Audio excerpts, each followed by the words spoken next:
Well, as I noted earlier, Mark Carney is expected to meet with Donald Trump sometime next week. We heard that from the U.S. president himself. So there really is no downtime for the prime minister and the government-elect. Instead, they'll have to get down to priorities and as to what those priorities should be. Well, right now we're joined by Carole Saab, the CEO of the Federation of Canadian Municipalities, and Candace Laing, the CEO of the Canadian Chamber of Commerce. Hello to both of you. Hello. Hello. So Candace, I'm going to get you to start us off because, you know, I was reading that you and your organization, you want to see this government hit the ground running. And to that, you also say you want them to demonstrate political leadership, which I take it then that you found that lacking previously?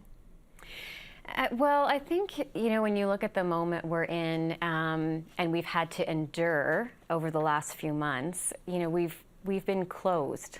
Parliament has been closed at a time when the business community is in dire need, as are everyday Canadians, for a sense of economic relief in addition to some economic security. So I think it's upon us now that we're past the prorogation period, we're past our election, to really meet the moment and come out strong, hit the ground running with a plan of action. I think I hear so much, as I'm sure you do, Carole, are we going to meet this moment? Or are we going to now kind of fall back into an old familiar stance, which for us as Canadians might be, you know, some complacency or not being as bold or keeping that fire lit under ourselves that I think the current external threats really facilitated. So what does that look like? A clear plan released now with long-term commitments? How would you define this? Well, I mean, I think for anyone coming out of the election and forming government now, this is a tall order unlike really any I think I've ever seen. I say there's three things to really tackle at the moment. The first one is not small. There's a lot of parts to it which we can talk about, but that's getting our own house in order. I think which this moment has stirred us all up about, right? Tackling, diversifying our markets, investing in infrastructure and internal trade. But at the same time, of course, maintaining the trade we have with the United States and stewarding our conversations around our trade agreement.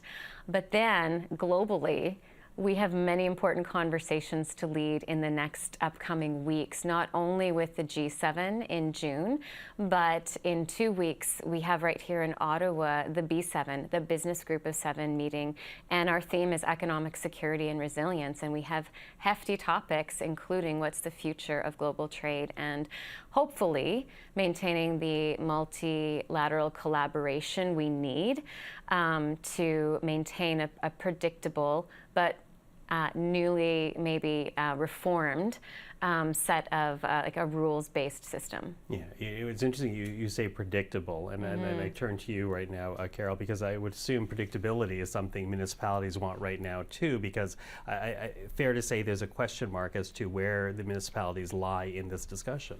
Yeah, I mean, you've hit the nail on the head, right, from a perspective of needing predictability and needing long-term predictability if we're going to build the kind of resilience and stability that the economy needs us to have from the ground up in our communities. You know, I think, of the many conversations that are overdue, that we've been charging towards as a country and pushed towards as a country to have in the context of this election, one of them is how do we put our local governments, our cities, our communities on more stable footing with predictable sources of revenue that grow with the economy, that enable them to deliver the kinds of transformational changes we need to see, right, to address the housing crisis, to adapt our infrastructure, to make sure that our aging infrastructure can keep up with where we need it to be. And so in the context of a prime minister who's focused on the economy, who's focused on repatriating and strengthening our economy, on making it more resilient, all of which objectives we endorse and are aligned on, really we're looking for a conversation about how to do that as a partner order of government with the provinces and territories, with the federal government, to say we need to have a serious conversation about aligning our resources as a country with the objectives we're trying to deliver collectively and getting our act together collectively and doing that on behalf of Canadians who really need the help quickly. I'm wondering how open provincial and federal officials are to that, though, because ultimately municipalities are creatures of the province. They're not creatures of the federal government, and the answer answerability, the line of accountability goes provincially. Yeah. How open are they for municipalities to actually have a seat at the table? Because there's also a lot of municipalities that would need a seat at that table.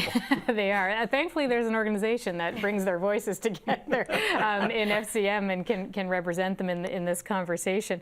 I will say, we seem to get better at learning how to do this in moments of crisis or real need, right? The pandemic was one where we saw firsthand, and arguably it maybe took us too long collectively to get there, but we saw firsthand that there are many perfectly constitutional ways to work together more deliberately to make sure that funding is hitting the ground tangibly where it needs to, and to build those, make sure the resources are where they need to get to in order to make things work as well as they need to work. And we're now facing a different looking crisis, but one very, very serious as well. And so I think there is an openness, and we're hearing it. We've been very engaged with the Council of the Federation and its chair, Premier Ford, in conversations around the context of the U.S. tariffs talk, but also in that context, how do we solidify our economies at home? How do we do that community by community, and in so doing, build the strength of the country up? And so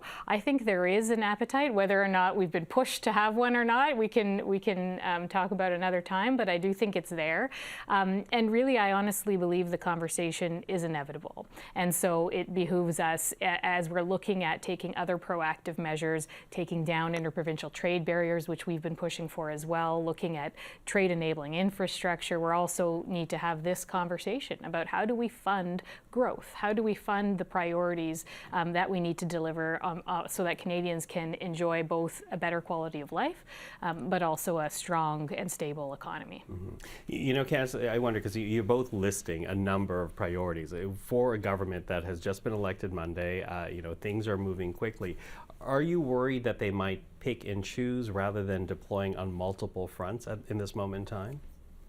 Well, I think what gives me some hope in this moment, based on the number of seats we saw won by both the Liberals and Conservatives, that's a strong signal and message from Canadians that the economy is a priority, and that bolstering our resilience on the home front is something we're ready to tackle. And that's really exciting, because I think we probably have shared priorities, and from the business community, many of these aspects we've been advocating for so long, but it didn't seem like they were the priority. And so now it's an exciting time to tackle some of those. And I think what I hope to see, there's, as I said, there's from local to the global scene, there's a lot of fronts to manage right now. That's why I said it's not going to be easy.